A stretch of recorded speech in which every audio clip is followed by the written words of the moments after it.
Welcome back to my YouTube channel. My guest today is Mr. Daniel Markert, who's a former National Guard platoon commander, and together with Daniel today, we'll talk about the 1992 revolts in Los Angeles. Thanks for your time, Daniel. Thanks for joining me today. Well, yes, Leonardo. Thanks for being interested in this particular topic. A little bit of a few decades ago, but yeah, it was interesting to be there and be part of some major historical event. Oh, definitely. It was scary.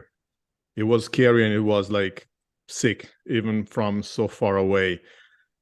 Before we start, would you like to give us some introduction of yourself, like who you are and what other cases you've been involved with and things of the sort, whatever you feel like saying? Sure. Yeah. I mean, I'm a Californian. I grew up in California in Orange County in Costa Mesa, not too far from Huntington and Newport Beach. So I was, a little surfer boy growing up. I was a swimmer and a water polo player. And then I, was really interested in, serving my country in the military, and I ended up, going to college on an Army ROTC scholarship. And I branched infantry, ground combat leader, and had went to college in the area and went through their ROTC program, and and did a full 30 years as an infantry officer, mostly in the Army National Guard, mostly in California, although I did a short stint in Pennsylvania. And I had all the usual assignments as platoon commander, scout commander, infantry commander, executive officers, and operations officers, and planners, and all those kind of jobs. And I ended up going to Afghanistan twice. First, when I was a major, as a combat advisor to the Afghan Army, and then most recently in 2018 and 19, I was the director of operations in Kandahar for both the U.S. unilateral counterterrorism missions and the NATO advisory mission to the Afghan security forces before they collapsed. But and then in California, in the National Guard, in the United States, the National Guard, when not in active service, is under the control of the governor. And so I've done emergency military support to civilian authorities for floods, fires, pandemics, and riots, both in 1992 and then again in 2020.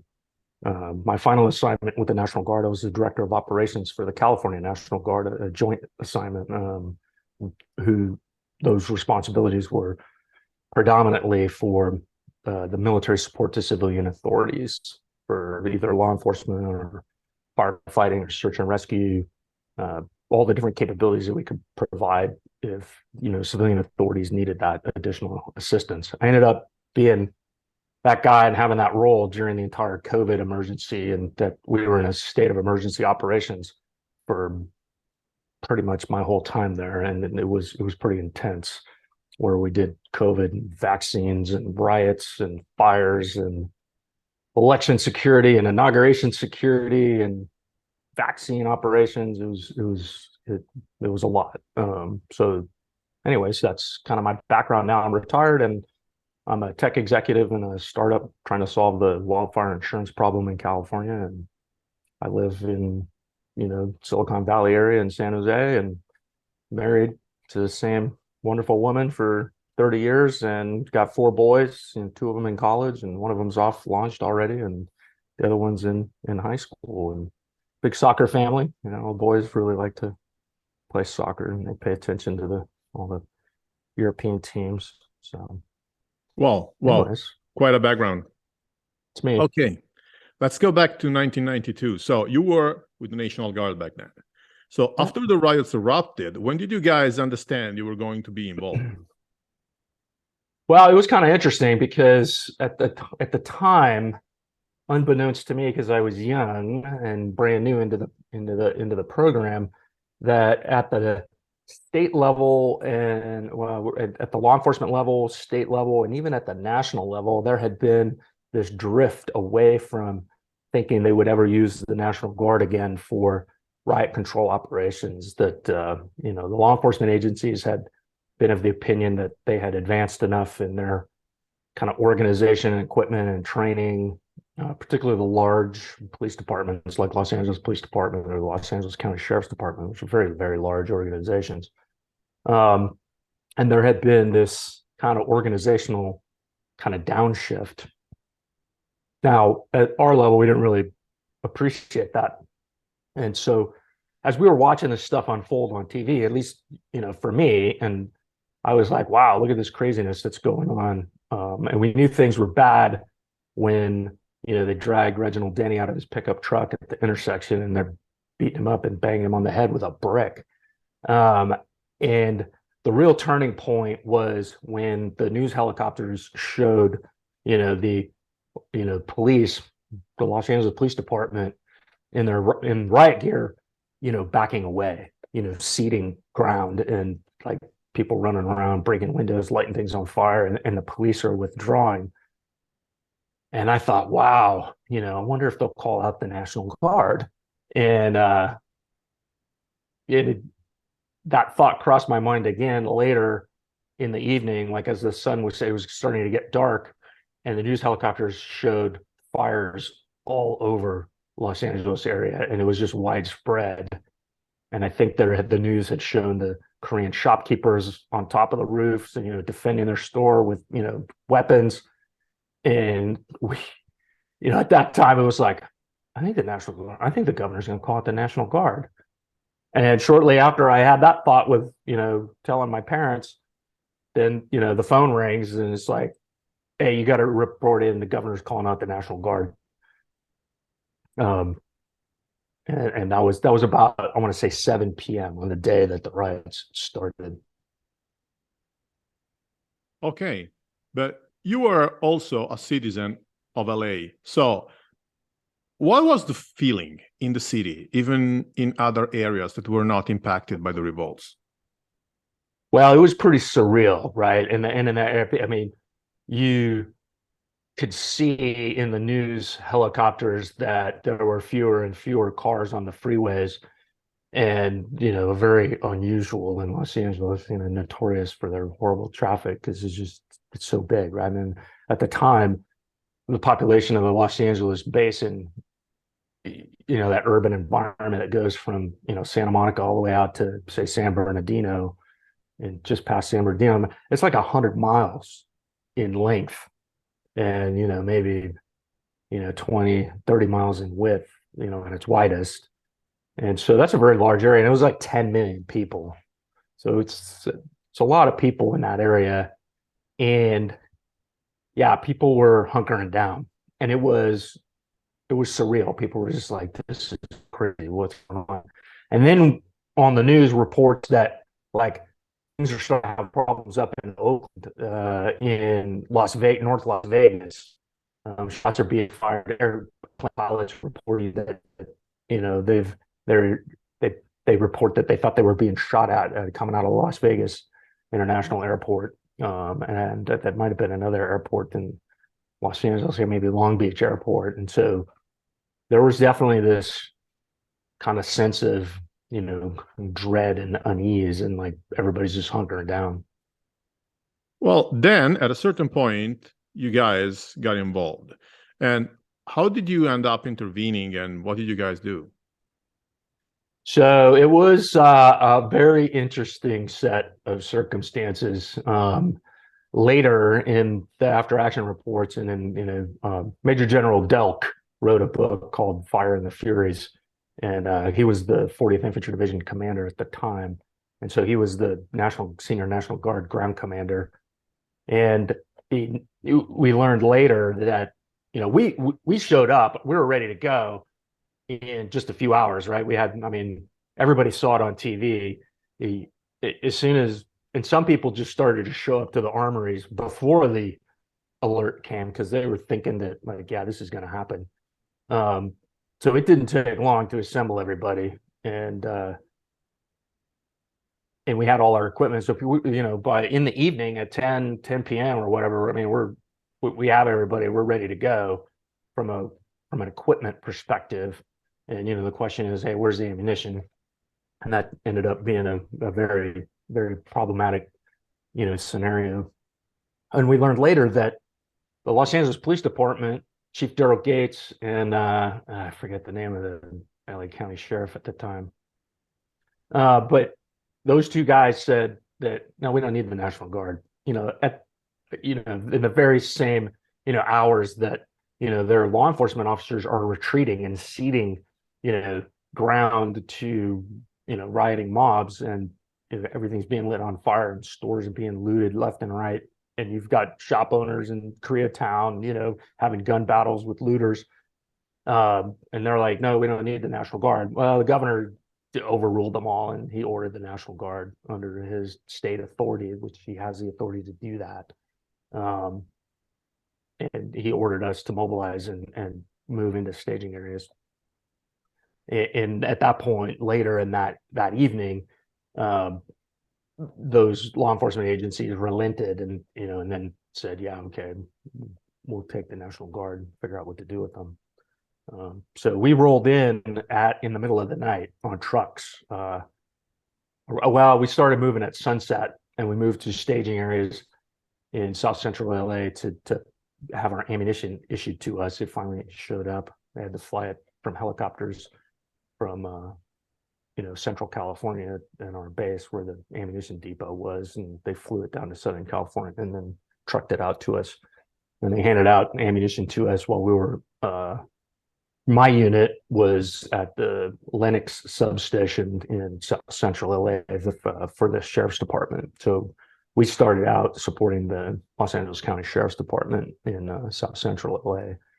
And once we had our ammunition and we got our kind of orders, the police decided what they wanted to do with us. And our first mission was to secure Manchester Boulevard, a major kind of east-west surface street, so that emergency vehicles could have unimpeded access, so the fire department could go put out fires and the police could roll around and protect the fire department and arrest people. I ended up putting armed soldiers on fire trucks and issuing some of our body armor to the firefighters because people were shooting at the fire trucks coming by. It was crazy. So we got dropped off. It was incredibly surreal. We followed a very long caravan of police cars with all their flashing lights and a whole platoon of tow trucks. And the tow trucks came and grabbed parked cars on the sides of the streets, picked them up, pulled them out into the intersections, and they blocked all of the north-south lateral streets on Manchester Boulevard with people's cars so that you couldn't, go so that they had their own unimpeded route across, east-west across the entire kind of South Central area. I mean, we were very close we were like a block away from Florence and Normandy, where Reginald Denny was pulled out of his truck and beaten. And my platoon's mission was, hey, secure these intersections and make sure nobody interferes with the police and the fire department, and make sure nobody lights anything on fire, and make sure nobody steals anything. And so I put a squad of 9 infantrymen at each intersection. And when we when we ran out of the trucks, we had fixed bayonets, and my guys bayoneted all the tires on the cars, cut the battery cables so nobody could come take their cars. And I didn't tell them to do that. And in fact, I didn't think we should have done that. And I was like, hey, this is somebody's personal property, but it happened. And it just was one of those things. One of the sergeants must have had the idea that, hey, these cars aren't going anywhere. And we slept on the sidewalk while buildings burned and fire trucks drove past them and let them burn because there was something more important on fire. And as soon as we showed up on the streets the next day, everybody, like, a lot fewer people were out, doing mayhem. I already asked you what the feeling was among the citizens, but I also would like to know what the feeling was among you guys. Like, were you guys confident? Were you guys worried? Were you guys scared? Anything else? No. I mean, these are infantrymen, right? And we had a good percentage of people who had been on active duty. We had Desert Storm combat veterans. We had some of my guys had invaded Panama in 1989. So we had a mix of people with some serious combat experience. My platoon sergeant, he was an older guy. I mean, he had been an infantryman in Vietnam, right? So this guy had fought in Vietnam. So and some of my squad leaders had as well.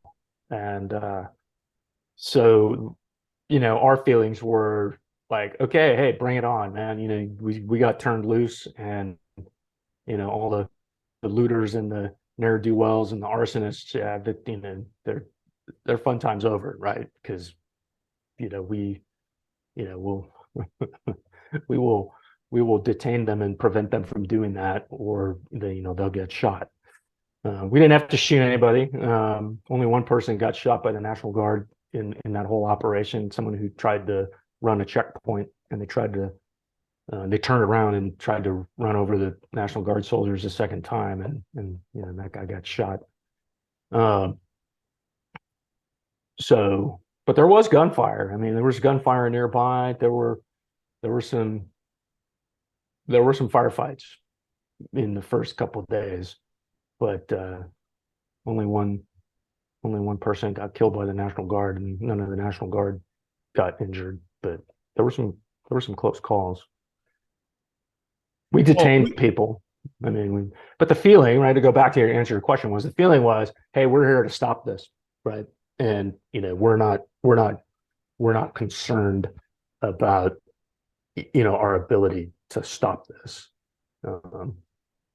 Okay, so we can say you guys were confident. Oh yeah, that this would have come to an end. We had quite a few agencies involved in this case, because we have at least the local police, National Guard, I assume the Army, the FBI, and the ATF. So how was the collaboration between National Guard and other agencies involved? it was not as good as it was in 1968. So when you look at the after action reports, which I reviewed the after action reports from 1968 and 1992 and 2020. So after we went and responded statewide for the 2020 post-George Floyd riots, we went and did a review and an analysis and a comparison of like, what are the similar problems? What were the coordinations in 1968 were seamless. And like I mentioned in the beginning, the Los Angeles Police Department and the Los Angeles County Sheriff's Department did not think that they needed them. The president federalized the National Guard because somebody decided that, I don't know if it was the governor and the president in combination, but they decided they needed more troops. That ended up being a bit problematic, because when they put the active military in charge, they sent Marines. They sent a Marine infantry battalion up, and they brought the headquarters, an element from the headquarters of the 7th Infantry Division from Fort Ord, Monterey, and they brought, I think, a battalion of infantry from Fort Ord. It did complicate kind of our legal authorities, because they told we were put under control of the president instead of the governor for a week or a few days or something. They eventually reversed it all, and sent active military home after, I think, only a week. But from my perspective as a platoon commander on the ground, the coordination was fine. The coordination was fine at the tactical level. Once we got on the ground and we met up with the law enforcement, my company commander, who I reported to, he was the lead coordinator for our area where we were supporting. And, we would get an assignment from those guys to go secure. And it was really what it was secure a route, or secure an intersection, or secure a set of buildings. Or then it was, okay, we don't need you on the streets anymore. Stand by in a quick reaction force setting and do contingency planning and coordination with the police in case something blows up. So we were on the streets in a physical presence for only about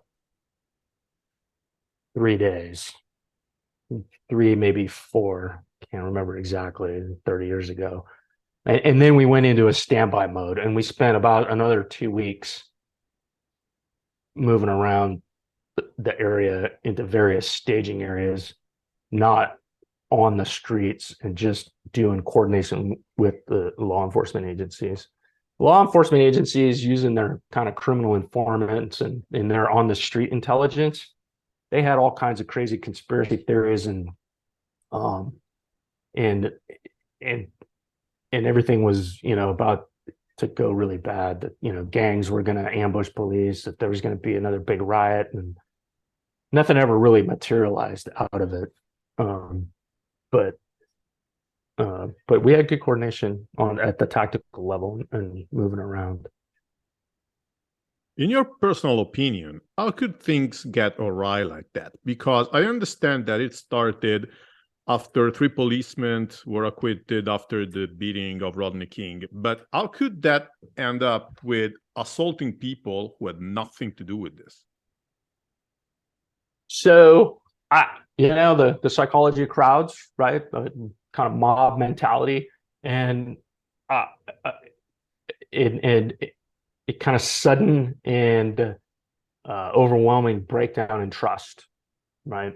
So, what the precipitating event was the acquittal of, of all the white police officers, and that, nobody was held accountable legally, criminally, for what was perceived, on that video, that a pretty excessive amount of police force. And there's really a sense of, violation, right? That there's no trust in the system. Like our rule of law isn't fair. It isn't, there's no justice. And so that, sparks this just, outrage. And in what we know about these type of events, and it happened again in 2020, there are organized criminal elements, and to a certain extent, there are call them political agitators, socio-political agitators, who are waiting for opportunities like this to make a political statement, or for the criminals, just an opportune moment to enrich themselves, right? So at other people's expense. And when it looks like if you look at it from a cost benefit analysis, or the cost of attack, right? Then when the cost of attack is low, right? The cost benefit ratio is like, oh, there's big benefit and low cost, then I'm in, right? Here's a juicy target. The police have retreated. They're not arresting anybody. They're not shooting anybody. And I'm a petty criminal, and now it's my chance. And then you've got, your follow along, again, go back to like mob psychology, and you're like looking around and you're like, wow, they just broke all the windows and people are stealing everything and nobody's getting caught. Well, I just help myself. So people who probably were not normally criminals and not, have a habit of stealing things, decided to join in, right? So, and on the agitation side, you've got, depending on, well, even in 1992, I mean, we had, reports of anarchists, Marxists, active, social activists, community activists, whatever you want to call them. I mean, they were political agitators, and they went around in 1992 dropping leaflets and programs, and they were looking to capitalize on the event for their kind of local political agitation. So they were throwing fuel on the fire. And so that's kind of what gets people to go, behave in a very, anti-social way, where you're like, well, what did any of these people have to do with it? And especially, you're like, wait, if you're like breaking all the stores and looting everything out of, your own neighborhoods, like, these are your people. These aren't if you believe that, the system is against you, and that white people have, unfair advantage, and that they have a separate system, and, but now you're burning down, the black people's neighborhood and then their stores. And, so you scratch your head. It really, like, doesn't make sense. Happened again. But it all has to do with opportunity, right?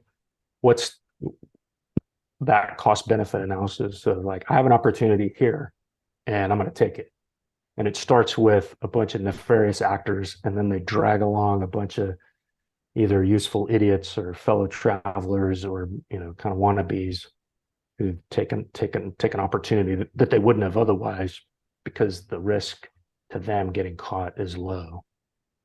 Although people did get caught, there were hundreds and hundreds of people that got arrested. Well, what were the most difficult situations you had to face?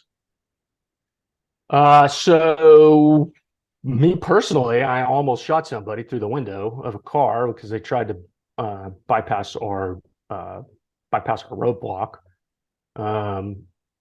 And he hopped the curb to try and go around our truck that we had parked sideways. And I was in the truck, and he looked like he might be about to ram the truck, and he almost ran over my guys. They had to dive out of the way. And I took the safety off and pulled the slack out of the trigger. And I'm like, dude, if he hits my car, man, he's getting a couple shots right through the windshield. And thankfully, I didn't have to do that. The guy stopped. My guys yanked him out, dragged him out of the car, threw him on the ground, proned him out. Turns out, he was an immigrant from El Salvador, didn't speak English hardly at all. And I guess in El Salvador, when you run across a military roadblock like that, you think you're probably about to get robbed or executed. So it's time to try and bypass the roadblock. So I was very, very grateful that I had not, shot this young man. And it was a good lesson in tactical patience and, being judicious in your use of force. I technically I probably could have justified it. Hey, the guy almost ran. He assaulted my men. We have the right. In fact, I had the responsibility of self-defense to protect my men and myself. And so I could have shot the guy, but I didn't, and I'm glad I didn't, because he really didn't deserve it. He was just confused, right? He was confused and scared, and he didn't know. We had another one where we almost shot some people who were lighting a fire, we thought, and we were guarding a grocery store, and we were using our night scope to look down the alley. We saw some suspicious activity, but my guys wanted to shoot him, but I told them not to. We had radios. We could call the police. They weren't attacking us. So, yeah, we called the police, and the police came and arrested these two guys. And another challenging situation was someone tried to come down our street on the very first day, and my guys thought he was behaving suspiciously. They made him get out of the car, and they searched his car. Well, his car was full of what appeared to be stolen merchandise, a bunch of TVs and music equipment, like boom boxes in those days. So we used the radio. We called the police.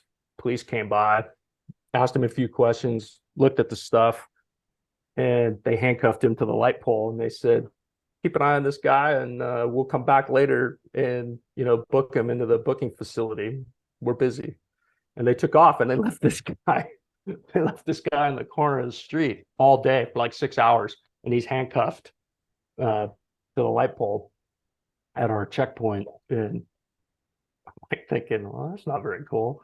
But that's what happens when there's a breakdown in the rule of law and an emergency that gets declared. Suddenly, the guys with the guns are in charge, and what are you going to do about it? Nobody's going to. There isn't a lot of sympathy for the criminals and the people who have done anything, and suddenly there's really little accountability on the police or the military on what happened. That might be different these days. Now everybody's got a cell phone with a video camera and be on YouTube, Twitter, and everything right away, and probably wouldn't happen again. No, but that guy was there all day, and then they finally came and took him to the booking facility, and they booked people, held him for a while, fingerprinted everybody, and then they put him on a bus and took him across Southern California to the big county jail for the LA County Sheriff's Department. No, it doesn't So sound too pleasant, even leaving YouTube and cameras apart.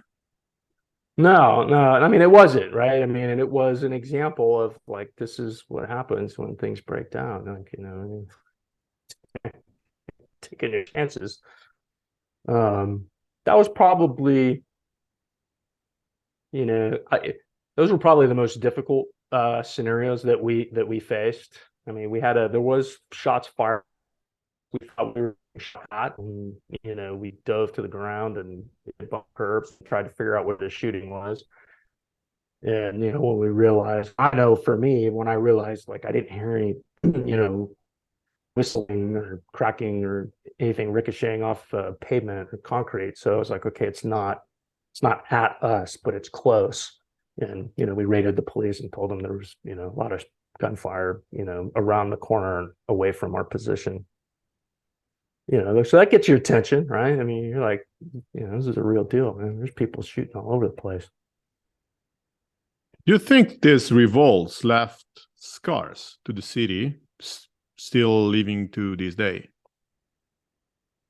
Oh yeah, because I mean, look what I mean. They did it all over again in 2020, over very similar topic, right? You know, excessive force by, you know, white police officers against African American men, right? So like here it is again, same topic. This time people didn't wait for a court case and for something to happen to the cops. And with Derek Chauvin, he wasn't acquitted. So, but you know, the damage was done from a kind of social fabric perspective. And there've been a lot that had occurred in the intervening years, right? There have been a number of other notorious use of force cases that resulted in the death of the person being apprehended. And, you know, the perception is it's disproportionate and it's unfair. But well, you are already anticipating my next question. But by the way, I would like to ask you, after the death of George Floyd, were you expecting something similar to 1992 to happen again? We really weren't expecting something. I personally had thought like people had figured out that, well, if you get out of hand, the governor's going to send the National Guard in. And every time the National Guard shows up, everybody calms the hell down. And I have a theory on that. I don't know if it's true or not, but to me, it's a theory of escalation, which is with the police are going to have to make a decision on whether you're worth arresting or not, right? And then the police are going to turn you over to a prosecutor who's going to exercise his prosecutorial decision again on whether it's worth it.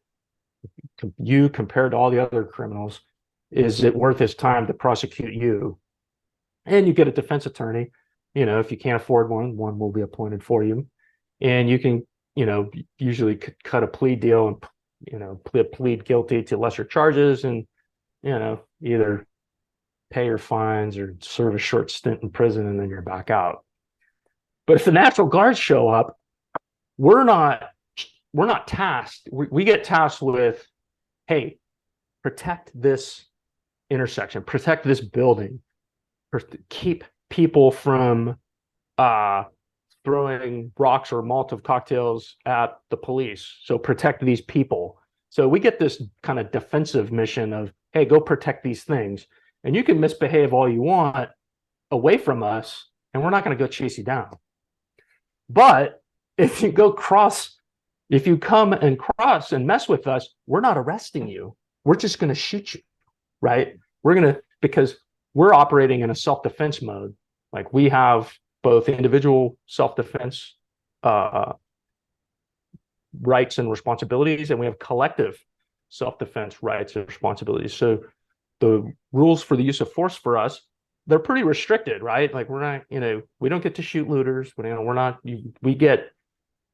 can only shoot people. We can only use lethal force to protect property that's specifically designated by like either the governor or the general, you know, and it would have to be something really important, like the truck with the ammunition in it or something, right? Like that, something that would be very dangerous for someone to get a hold of.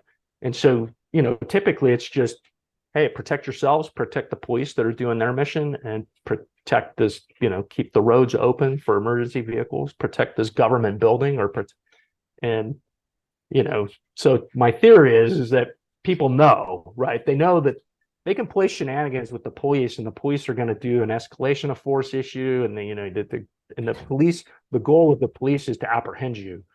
The goal of the National Guard is, hey, we're going to defend ourselves and the people around us in this particular area. And if you try and prevent us from doing that with some type of violent activity, well, then you're just going to get shot.